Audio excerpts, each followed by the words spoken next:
सबने संस्कृत का वह कहावत सुनी होगी, विनाश काले विपरीत बुद्धि, परंतु उसका पूर्ण श्लोक जानते क्या है?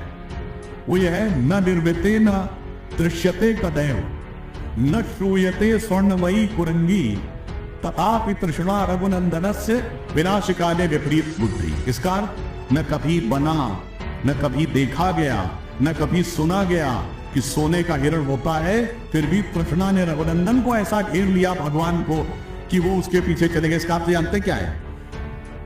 हिरण प्रतीक है मन के सुंदर सुखद आनंद और संतोष का। सोना धन संपत्ति का। धन संपत्ति में सुख नहीं होता है, इसीलिए सोने का हिरण नहीं होता है।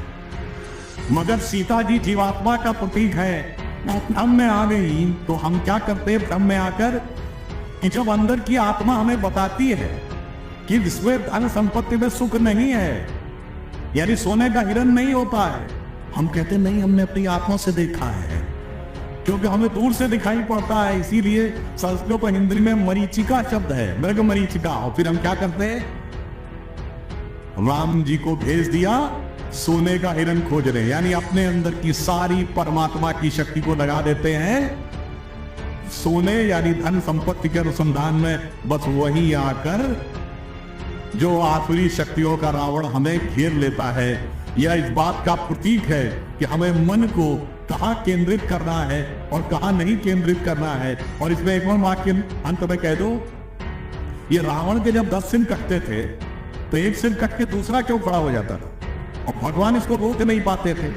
और अंत में कहा गया कि नाभि पे जब वो आक्रमण करेंगे, नाभि ध्वस्त होगी, तभी उसके सर उगने बंद होंगे। उसका कारण जानते क्या है? रावण के 10 सिर 10 इंद्रियों के प्रतीक है। एक सर कटता है, दूसरी इच्छा पूरी हो जाती है। तो इसका हुआ, किसी इंद्री की कोई इच्छा पूरी करिए और तुरंत दोबारा आ जाएगी, और भगवान भी उसे रोक नहीं सकते। केंद्र में आकर जानते कैसे रुकता है? एक सर्किल होता है ना, वृत्त, वृत्त की परिधि पर घूमते रहिए, उस वृत्त का कभी अंत नहीं मिलता है। एक चक्कर काटेंगे, दूसरा चक्कर आगे दिखने लगता है। इसलिए जब तक आप परिधि में रहते हैं, सर कट कर उगते रहते हैं। जब वृत्त का केंद्र में जाते हैं तो आपको वृत्त का वहां पे मूल स्रोत समझ में आता है।